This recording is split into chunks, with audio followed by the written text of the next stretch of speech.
जय श्री राधे दोस्तों, केपी की वाणी चैनल में आपका स्वागत है। शादी और कैरियर से संबंधित सभी प्रकार की जानकारी पाने के लिए हमारे चैनल केपी की वाणी को जरूर सब्सक्राइब करें। दोस्तों, अगर आपको अपनी शादी के बारे में जानना है कि आपकी शादी कब होगी, तो जन्मदिन अनुसार अपनी शादी की जानकारी पाने के लिए हमें आप व्हाट्सएप कर सकते हैं। इसमें आपको अपना जन्मदिन बताना है। ऐसे जातक जिनकी आयु 28 वर्ष से अधिक हो चुकी है, वे अपनी कुंडली दिखाकर शादी की जानकारी प्राप्त कर सकते हैं। आसान शब्दों में कहें कि अगर आपकी कुंडली बनी हुई है तो आप केपी की वाणी को व्हाट्सएप कर अपनी कुंडली दिखवा सकते हैं। अगर आप लव मैरिज को लेकर भविष्यवाणी पाना चाहते हैं कि आपकी शादी लव मैरिज होगी या अरेंज मैरिज होगी, तो आप अपना और अपने पार्टनर का जन्मदिन कमेंट बॉक्स में दे अथवा आप व्हाट्सएप कर सकते हैं। हम आपको मूलांक के हिसाब से यह जानकारी देंगे कि आपकी शादी लव मैरिज होगी या माता पिता की सहमति से होगी। अगर रिप्लाई करने में देरी होती है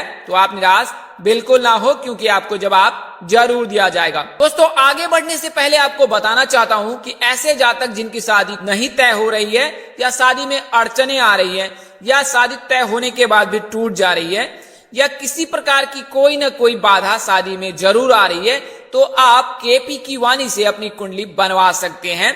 इसमें आपको शादी कब होगी, कहाँ होगी, कैसे होगी, किस दिशा में होगी, कितनी दूर पर होगा ससुराल, शादी किस नाम से हो सकती है, शादी किस राशि से करनी चाहिए, जीवन साथी का रंग रूप स्वरूप स्वभाव कैसा होगा, जीवन साथी का कैरियर यानी कि सरकारी नौकरी वाला होगा या प्राइवेट नौकरी वाला होगा, ससुराल में घर द्वार कैसे होंगे, ससुराल के लोग कैसे होंगे। अगर आप लव मैरिज करना चाहते हैं तो माता पिता की सहमति मिलेगी कि नहीं मिलेगी, इन तमाम तरह की जानकारी आपको कुंडली में हिंदी में लिखकर बताकर जानकारी दी जाएगी। साथ ही आपको शीघ्र शादी के सरल उपाय भी बताए जाएंगे। इसके लिए आप 8521835670 इस नंबर पर आप व्हाट्सएप मैसेज कर सकते हैं अथवा फोन कॉल कर सकते हैं। नंबर एक बार और दोहरा देता हूं, 8521835670। अगर जल्दबाजी में नंबर निकल गया है तो आप डिस्क्रिप्शन बॉक्स में जाएं और आराम से नंबर नोट कर सकते हैं। आपको यह बता दें कि यह जानकारी आपको चंद्र कुंडली के आधार पर दी जाएगी। ऐसे जातक जिनकी शादी तय हो चुकी है या तय होने वाली है, वे अपनी कुंडली मिलान अवश्य करा लें। जैसा कि आप सबको पता है कि कुंडली में नारी दोष, भकुर दोष और मांगलिक बलि होने पर शादी नहीं करनी चाहिए। शास्त्र में भी ऐसी परिस्थितियों में शादी न करने की सलाह दी जाती है। तो आप अपने नजदीक के पंडित से संपर्क कर अपनी कुंडली मिलान अवश्य करवा सकते हैं। इससे विवाह उपरांत आपके वैवाहिक जीवन की जानकारी प्राप्त हो जाएगी कि आप दोनों के बीच संबंध मधुर रहेंगे या कटु रहेंगे। तो आप अपने नजदीक के पंडित से भी सलाह ले सकते हैं, अन्यथा आप केपी की वाणी से संपर्क कर कुंडली मिलान करवा सकते हैं। वहीं अगर आप विवाहित हैं और वैवाहिक जीवन में किसी प्रकार की परेशानी आ रही है, अनबन आ रही है, एक दूसरे की बात पसंद नहीं आ रही और लंबे समय से आप एक दूसरे से अलगाव करके रखे हुए हैं, तो आप अपनी कुंडली मिलान अवश्य करा लें अथवा आप केपी की वाणी से संपर्क कर अपनी कुंडली मिलान कर यह जानकारी प्राप्त कर सकते हैं कि किस वजह से आपकी शादी में यह प्रकार की परेशानी आ रही है। वहीं अगर आप लव मैरिज करना चाहते हैं और माता पिता की सहमति नहीं मिल पा रही है, आपके प्रेमी के माता पिता नहीं मान रहे हैं, तो भी आप केपी की वाणी से संपर्क कर सरल उपाय प्राप्त कर सकते हैं और यह जान सकते हैं कि आपके लव मैरिज होगी अथवा नहीं होगी। तो दोस्तों, आज की वीडियो में आपको उन 4 राशियों के बारे में बताने जा रहा हूँ जिनकी शादी होने वाली है। तो आगे बढ़ने से पहले आपको बता दूं कि शादी से संबंधित जो जानकारी होती है वह ज्योतिष शास्त्र में निहित है। कई ज्योतिष इसे बताते नहीं है, पर शादी के समय बहुत बातों का ध्यान रखना पड़ता है। शास्त्रों में यह बताया गया है कि इन नियमों के पालन करने से कन्या या वर दोनों ही सौभाग्यवती जीवन जीता है। तो अगर आपको यह जानकारी प्राप्त नहीं है तो आइए बारी बारी से जानते हैं। जैसा कि आप सबको पता है कि ज्योतिष शास्त्र में विवाह कर्म कांड का पूरा सार बताया गया है। उन्हीं सारों में से कुछ चुनिंदा चीजों को आपके सामने प्रस्तुत कर रहा हूं ताकि आपको अपनी कन्या या लड़के की शादी में कोई दिक्कत ना हो। तो आइए बारी बारी से जान लेते हैं। तो 2 कन्या का विवाह एक समय कभी नहीं करना चाहिए। कई बार ऐसा देखा जाता है कि 2 लड़कियों की शादी एक ही बार कर दी जाती है, किंतु शास्त्र में ऐसा निषेध है। एक कन्या की शादी के उपरांत दूसरी कन्या की शादी हो सकती है, परंतु एक साथ शादी नहीं करनी चाहिए। शास्त्रों में यह भी निहित है कि एक समय में दो शुभ कर्म करना उचित नहीं होता है। इसके लिए कभी भी दो शादी एक बार में नहीं करनी चाहिए। कन्या के विवाह के अनंतर पुत्र का विवाह हो सकता है, लेकिन पुत्र विवाह के अनंतर पुत्री का विवाह 6 महीने तक नहीं करनी चाहिए। यानी कि इसे आप आसान शब्दों में ऐसे समझ सकते हैं कि अगर लड़की की शादी हुई है तो आप लड़के की शादी कर सकते हैं, लेकिन अगर लड़के की शादी होगी तो 6 महीने तक अपनी लड़की की शादी बिल्कुल ही ना करें। 1 वर्ष में सहोदर भाई अथवा बहनों का विवाह शुभ नहीं होता, यानी कि एक ही साल में 2 बेटियों की शादी या 2 बेटे की शादी नहीं करनी चाहिए। शास्त्रों में ऐसा वर्जित है। समान गोत्र और समान प्रवर वाली कन्या के साथ भी विवाह निषेध है, यानी कि एक ही गोत्र में लड़के और लड़की की शादी नहीं करनी चाहिए। विवाह के पश्चात 1 वर्ष तक पिंडदान, मृतका स्नान, तिल तर्पण, तीर्थ यात्रा, मुंडन, प्रेतानुगमन आदि नहीं करनी चाहिए। विवाह में छींक का दोष नहीं होता, यानी कि अगर आप कोई शुभ कार्य करते हैं और उस समय छींक आ जाती है तो ऐसा माना जाता है कि यह शुभ नहीं होता है, किंतु विवाह में छींक का दोष नहीं होता है। तो अगर ऐसी स्थिति पैदा हो तो भगवान श्री शिव और भगवान श्री हरिविष्णु का नाम स्मरण कर उन पर छोड़ दें। वैवाहिक कार्यक्रम में स्पर्श का भी दोष नहीं होता है। कई बार ऐसा देखा जाता है कि बड़े छोटों में चरण लग जाता है या पैर लग जाता है तो स्पर्श का दोष लगता है, लेकिन विवाह में स्पर्श का दोष नहीं लगता है। विवाह में चतुर्थ, द्वादश चंद्रमा ग्राह्य है, यानी कि ऐसे दिनों को पकड़ना चाहिए। विवाह में षष्ठ, अष्टमी, दशमी तथा शुक्ल पक्ष की प्रतिपदा, रिक्ता आदि तिथि निषेध है। इसके अलावा चतुर्दशी और नवमी भी निषेध है, यानी कि षष्ठी, अष्टमी, दशमी प्रतिपदा शुक्ल पक्ष की और चतुर्दशी, नवमी इन दिनों में शादी नहीं करनी चाहिए, चाहे विवाह मुहूर्त कितना भी शुभ क्यों नहीं हो। कन्या कैसी होनी चाहिए? तो कन्या अधिक अंग वाली नहीं होनी चाहिए, ज्यादा बोलने वाली भी नहीं होनी चाहिए और ना ही वह रोगिणी होनी चाहिए। विवाह में सपिंड, विचार, गोत्र आदि का विचार करना चाहिए।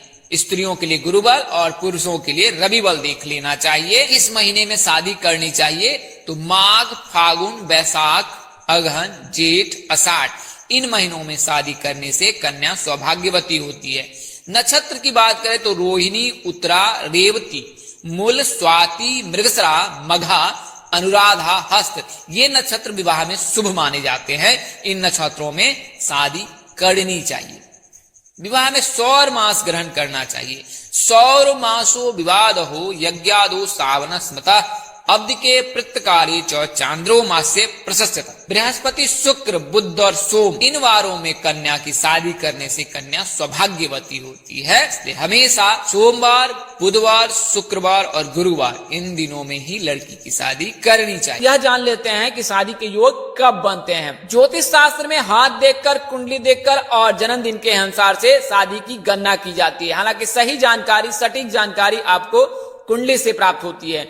कुंडली में ग्रह दशा से यह ज्ञात हो जाता है कि आपकी शादी कब होगी और अगर देर हो रही है तो क्यों देर हो रही है। तो आइए इस बारे में विस्तार से जानते हैं। तो ज्योतिषों की माने तो 8 ग्रह हैं, 4 शुभ ग्रह और 4 अशुभ ग्रह। शुभ ग्रह बुध, गुरु, शुक्र, रवि और चंद्र को कहा गया है, जबकि अशुभ ग्रह मंगल, राहु, केतु और शनि को कहा गया है। तो शुभ ग्रह के रहने से शादी शीघ्र हो जाती है, अशुभ ग्रह रहने पर शादी देर से होती है। शुभ ग्रह अगर बुध उपस्थित है कुंडली के सप्तम भाव में तो शादी के योग 20वें वर्ष से बनने लगते हैं।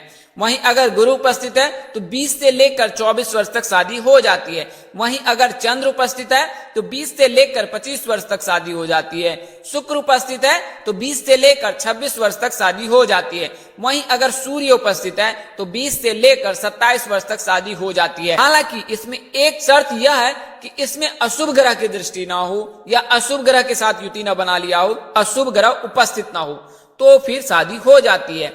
कई अवसर पर ऐसा भी देखा गया कि 2 शुभ ग्रह रहने पर भी शादी नहीं होती है। तो ऐसे ग्रह हैं बुध और शुक्र और गुरु और शुक्र दोनों एक दूसरे के परस्पर विरोधी हैं। इस वजह से बुध शुक्र की युति या गुरु शुक्र की युति बन जाए तो विवाह में बहुत देर होती है। आसान शब्दों में कहे तो आधी उम्र के बाद ही शादी होती है। तो आप अपनी कुंडली दिखाकर यह जानकारी प्राप्त कर सकते हैं। वहीं बात करें अशुभ ग्रह की तो राहु के रहने पर 27 वर्ष के बाद शादी के योग बनते हैं। मंगल के रहने पर अगर आंशिक है तो 28 वर्ष के बाद और प्रबल है तो 37 वर्ष तक अधिकतम आयु होती है शादी के। वहीं अगर शनि और केतु है तो 30 वर्ष के बाद शादी के योग बनते हैं। शनि के रहने पर घर परिवार जान पहचान मध्यस्थ व्यक्ति के चलते शादी में बाधा आती है। वहीं केतु के रहने पर गुप्त शत्रु के चलते भी शादी में बाधा आती है। कई अवसर पर काल सर्प दोष लगने की वजह से शादी में देर होती है। तो काल सर्प दोष को दूर करने के लिए त्र्यंबकेश्वर यानी कि नासिक में जाकर शिव जी की पूजा करानी चाहिए। महाकालेश्वर उज्जैन भी जाकर आप पूजा करा सकते हैं, तथा आप स्थानीय शिव मंदिर है वहां पर भी जाकर आप शिव मंत्र का जाप कराकर उनकी पूजा कराकर आप काल सर्प दोष से मुक्ति पा सकते हैं। तो ऐसे जातकों की शादी में देर होती है। वहीं गुरु अगर द्वादश भाव में उपस्थित है तो आध्यात्मिकता के चलते जातक के मन में पूजा पाठ को लेकर भक्ति को लेकर ज्यादा प्रगाढ़ता होती है, इस वजह से शादी में देर होती है। तो इस परिस्थिति में भी आपको गृहस्थ आश्रम हेतु निर्वाह हेतु पूजा पाठ करनी चाहिए, इससे आपके शादी के योग बनने लगेंगे। तो कभी भी मांगलिक कार्यों की जानकारी किसी से साझा नहीं करनी चाहिए, खासकर शनि और केतु के रहने पर, इससे आपके विवाह में देर हो सकती है। कई जातकों की शादी में अड़चने आ रही हैं तो कहीं ना कहीं शनि और केतु उसका मुख्य बाधक है। तो इस वजह से ऐसे जातक अपनी शादी की जानकारी माता पिता और जातक के अलावा किसी अन्य को बिल्कुल ही ना दे। एक बार शादी तय हो जाए उसके बाद आप ढोल पीट सकते हैं और दुनिया को बता सकते हैं। उससे पहले आप बेहद सतर्क रहें, क्योंकि आमने सामने जो भी व्यक्ति है उससे आपकी शादी में बाधा आ सकती है। तो आपने करना क्या है, बुद्ध के लिए बुद्ध मजबूत करने के लिए आप बुद्ध मंत्र का जाप कर सकते हैं। गुरु मजबूत करने के लिए गुरुवार का व्रत रख सकते हैं। शुक्र को जो शुक्रवार का व्रत रख सकते हैं। शनि और केतु के दोषों को दूर करने के लिए शिव जी की पूजा कर सकते हैं। मंगल के दोष को दूर करने के लिए, प्रभाव को कम करने के लिए हनुमान जी की पूजा कर सकते हैं। हालांकि मांगलिक जातक को मांगलिक जातक से ही शादी करनी चाहिए, अन्यथा आपके वैवाहिक जीवन में दिक्कत आ सकती। तो आइए अब उन राशियों के बारे में जानते हैं। तो पहली राशि धनु है। तो धनु राशि के जातकों का नाम एफ से शुरू होता है। इनकी शादी के योग 21वें वर्ष से बनते हैं। इस नाम के लड़के और लड़की की शादी STI नाम से होने की संभावना अधिक रहती है। हालांकि शादी अगर मेष राशि से हो तो ज्यादा बेहतर है। तो धनु राशि के जातकों की शादी के दिन के योग प्रबल हैं। अगला नाम जो है वो N से शुरू होता है, यानी कि वृश्चिक राशि वाले जातकों का नाम N और Y से होता है। इनकी शादी के योग भी 21वें वर्ष से बनते हैं।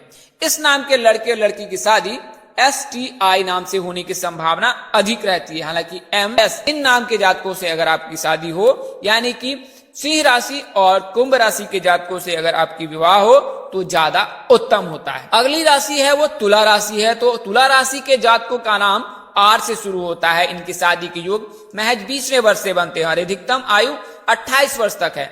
तो अगर आप R नाम के जातक हैं और आपकी आयु 20 वर्ष से लेकर 28 वर्ष के मध्य है तो के दिन आपके विवाह के प्रबल योग हैं, क्योंकि शुक्र भी राशि परिवर्तन कर चुका है। इस वजह से आपकी शादी के योग संभव बन रहे हैं। शादी GMT नाम से होने की संभावना अधिक है। अगला अंतिम राशि है वो कुंभ राशि है। तो कुंभ राशि के जातकों का नाम S और G से शुरू होता है, यानी कि गौ और सौ से। इनके आराध्य देव भगवान शिव जी हैं और राशि स्वामी जो है शनिदेव हैं। इनकी शादी के योग महज 22वें वर्ष से बनते हैं। कई जातकों की शादी में देर होती है कुंभ राशि के, तो ऐसे जातक कहीं ना कहीं भक्ति अधिक करते हैं, आध्यात्मिकता के चलते उनकी शादी में देर होती। कई अवसर पर ऐसा देखा गया है कि कुंभ राशि के जातक सन्यासी भी बन जाते हैं कुछ समय के लिए। तो आप गृहस्थ आश्रम के हेतु अगर पूजा पाठ भक्ति करते हैं तो यह आपके लिए उत्तम रहेगा। शादी PRA नाम से होने की संभावना बहुत अधिक है। मिथुन राशि और सिंह राशि के जातकों से आपका विवाह हो तो ज्यादा उत्तम है। तो दोस्तों, आपको मैंने 4 राशियों के बारे में बताया जिनकी शादी के योग प्रबल हैं। इस वीडियो में बताई गई जानकारी ज्योतिष पंचांग मान्यताओं और धर्म ग्रंथों से दी गई है। हमारा उद्देश्य महज आपको सूचना पहुंचाना है, आप इसे सूचना हेतु ले। इसके अतिरिक्त अगर आप इनको मानते, अपनाते अथवा उपयोग करते हैं तो इसके आप स्वयं जिम्मेदार हैं। आप चाहे तो KP की वाणी से संपर्क कर सकते हैं, अन्यथा अपने नजदीक के किसी प्रकार पंडित अथवा ज्योतिष से संपर्क कर अपनी कुंडली दिखाकर निजी जानकारी प्राप्त कर सकते हैं। इस तरह की अन्य वीडियो देखने के लिए हमारे चैनल के डैशबोर्ड अथवा प्लेलिस्ट पर जाएं और अपनी राशि अनुसार वीडियो जरूर देखें। तो दोस्तों, आपको यह जानकारी कैसी लगी, लाइक कर, कमेंट कर, शेयर कर हमें जरूर बताएं। अगर आप मेरे चैनल पर पहली बार विजिट कर रहे हो तो चैनल को सब्सक्राइब कर ले और श्री राधे लिखना बिल्कुल ही ना भूलना। माता रानी कृपा से आपके चेहरे पर हमेशा मुस्कान बनी रहे, आप सपरिवार स्वस्थ एवं सुखी रहे।